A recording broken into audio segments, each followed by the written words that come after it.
Hello everybody, welcome back to another video here at Rule 1 Model Railways. Today we'll be reviewing the Dapol Class 68 with the roads and rails sound fitted. Stay tuned for more.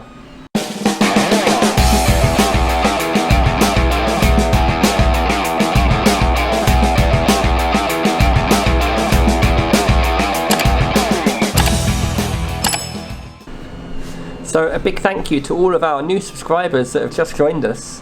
It is much appreciated that you have done, and for those of you that have stuck with us throughout the summer period where we've had a few less videos than I'd have hoped. So again, thank you very much for that. And now, without further ado, we're going to have a look at our Dapol Class 68. So I'm going to sit up for this one, but you can see the 68 here. We have some amazing detail on this one. The first thing that struck me as I took it out of the box was the weight of it. This weighs a ton. As you can hear there, it is very, very heavy. So well done on that, Dapol, for including all the weight in there, all of the metal chassis. Starting from the top, we can see the fan detail in there. You can actually see the fans inside. It's a very nice unit, and moving on to the front, we can see all the fitted detail that we have as well. So you have all your air pipes and couplings and sprung buffers as standard. Now the interiors on these are something special. They all light up. They're very interesting to see. This one is Achilles, named Achilles 68 number 23. Moving on to our side detail, well, we can see all of the separately applied bits and bobs. So this isn't part of the chassis, as you can see there, the handrails. They're actually fitted at the factory for you. And all the grills there are all really nice etched plastic detail.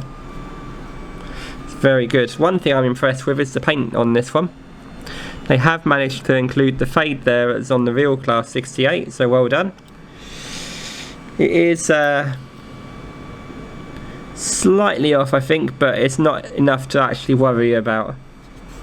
And then we have the bogie detail on these. Of course, on all of the 68s you get the disc brakes. You can see those there. That's what the little dots are on the wheels. And you can see all of the, if I leave it there with the light, all of the separate cables and hoses and bits and bobs underneath. Now, on the underside, not too much to write home about, as you can see there, but you never see that side. On the other end of our model, they include one of the standard tension lock couplers that Bachmann and Dapol have on theirs, on their models. This is exchangeable with spare parts to look like this end does. There are the parts to do that. Now let's see if I can open it up so I can show you what I mean by the weight inside. This is brave of me to try and do this whilst on camera. We'll see how it goes. There it goes, just on clips. As you can see there, the majority of the chassis is metal. It is very, very heavy, and you'll hear that as it runs. Now on this unit we've installed a 21 pin roads and rails lock sound speaker. This is the V5 version, and their Earth Mover 1 speaker.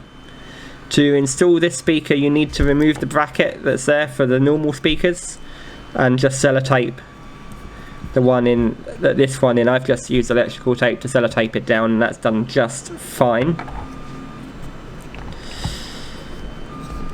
No problem at all, that fits in. Now there is a video online from Roads and Rails where they show you this installed with the EM2 speaker, which is much bigger.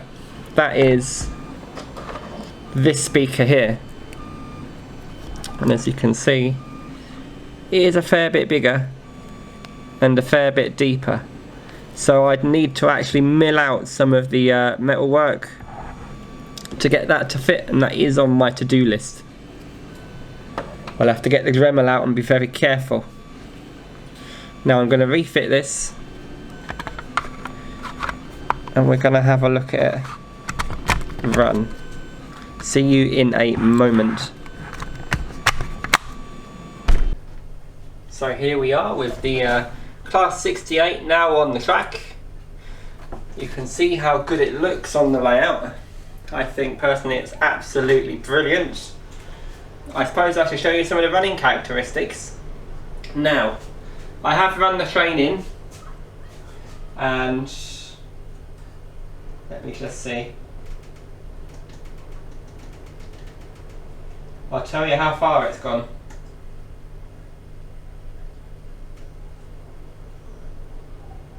This loco has done 1.7 kilometres so far. That's shared equally between both directions. I can tell that because my computer automation lets me know from the software I use. So, but here's what it looks like after it's had a good running in.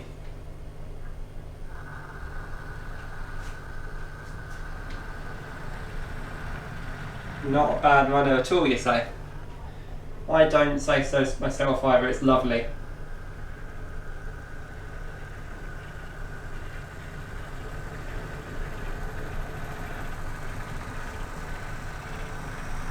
Runs really, really well.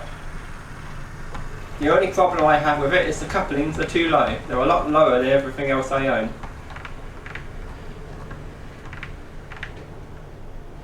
And see if we can get you to see it. My track work is very good. I've laid mine absolutely bolt flat, couldn't be any flatter. If I pan the camera around now, over my points, I've refitted the coupler hook for you. I didn't have that on earlier. It does get caught. It gets caught over the point work. But I'll just bring the camera in. And up.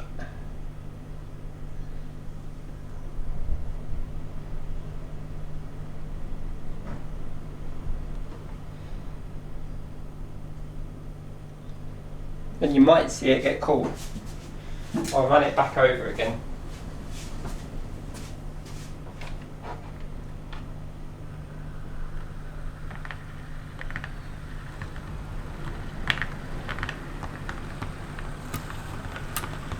Well, I heard it click there. It was on the opposite point from what I was showing you.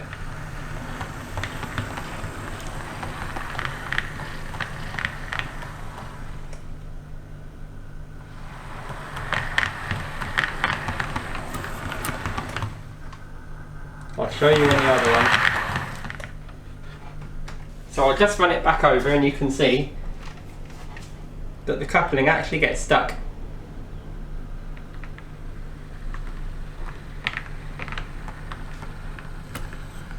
Just there.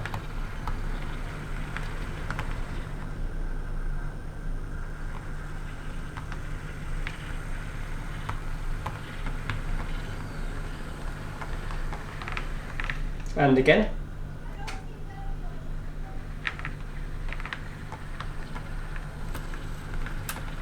Every time. So I think that's probably a manufacturing fault there. It does that on every point I have, so it has to be with the loco. Other than that though, the loco is amazing and runs really well, and you can hear the weight in it. If I give it a bit of speed,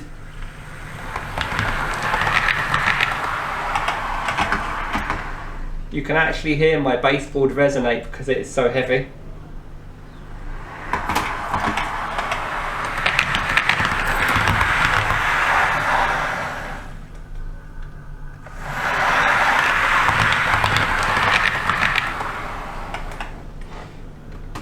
Just like that. Whoops.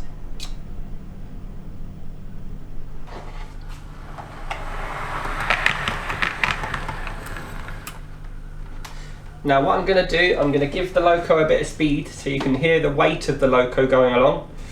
You'll get an idea of how heavy it is. It actually makes my baseboard resonate because of how heavy it is, and it sounds really nice. I have no doubt this could actually pull a full rake of anything pretty much.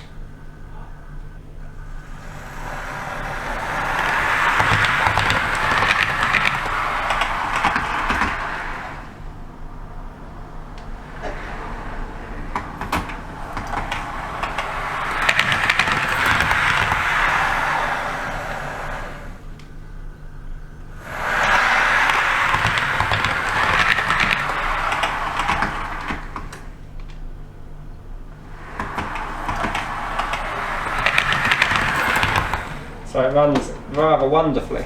Now, the party piece on this loco is the space for the speaker, if you want to go with DCC sound. And what I'm going to do, I'm going to activate the sound now so you can hear it with the Earth Mover 1 speaker. And it is very, very good. This is from Roads and Rails, using the Roads and Rails sounds, which is what I found to be the most accurate that I could find from what I remember a 68 sounds like. So I'll just start it.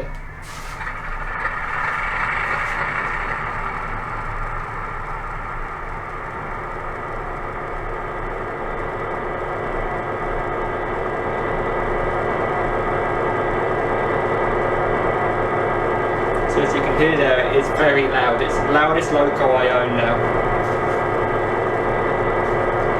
We have the horn.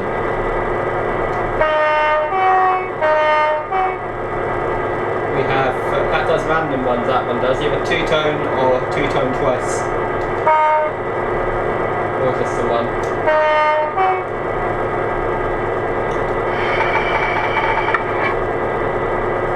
The brake sound.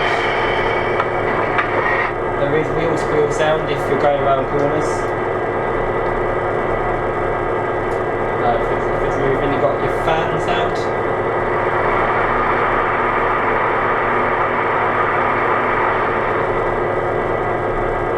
We have additional lights, I haven't quite worked them out yet, but the cab lights do come on.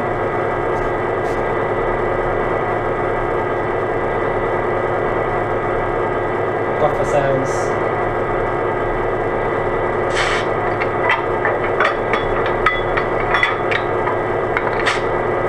Door.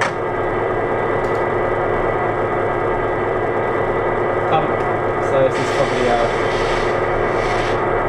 compressor of some sort.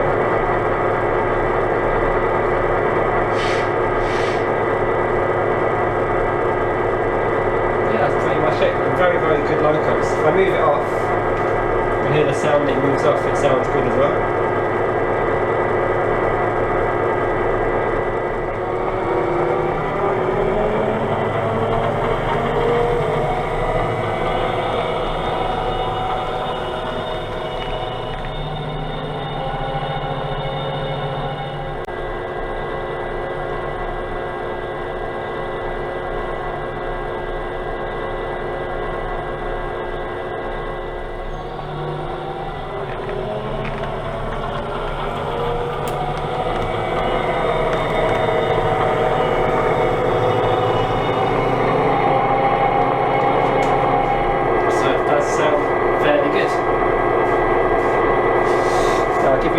Shot, you can hear it going all the way down the board. I'll just move the camera slightly for you. There you go, I'll give it a run from there.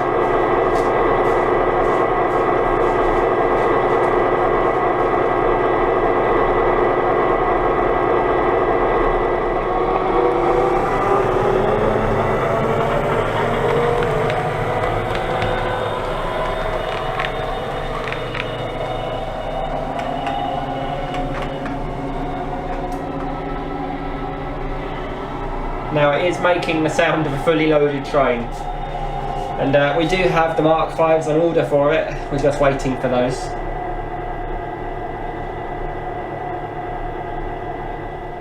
And I'll just run it back.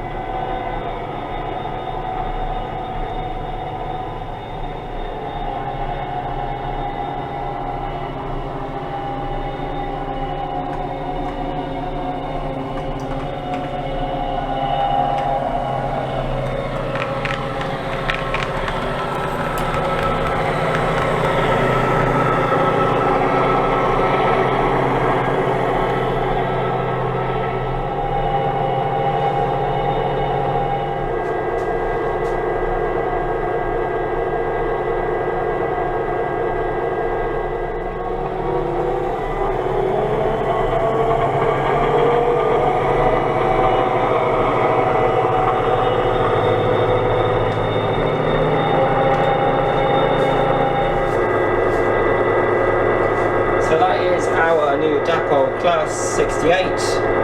Hope you've enjoyed the video. I am going to add in some additional clips. The clips will be the reason why we've added that coupler again on the back. I now have my wagon. I'm going to stick a camera on there and I can show you the layout with the sound going off behind. How about that? For all of you that have stuck around for this long, thank you very much for watching, and I will see you in the next one. Don't forget to subscribe and hit the like button. Take care all, goodbye.